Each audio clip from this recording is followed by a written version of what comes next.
திருவெம்பாவை 7வது பாசுரம். அன்னே இவையும் சிலவோ. இந்த பாசுரத்தில் சிவனடியார்களுடைய சிவ சின்னங்களை பற்றி கூறியிருக்கிறார். அதாவது திருநீறு பூசுவது, ருத்ராட்சம் அணிவது என்பது போல.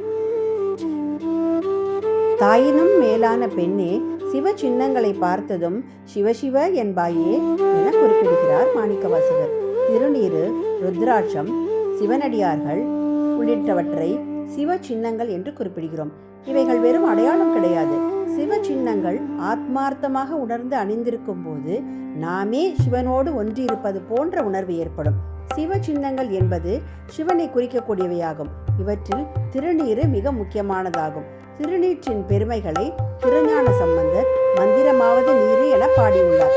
சைவ மதத்தையும் சிவ சின்னங்களையும் காப்பதற்காக எத்தனையோ சிவனடியார்கள் போராடியதை நம்முடைய புராணங்கள் சொல்கின்றன.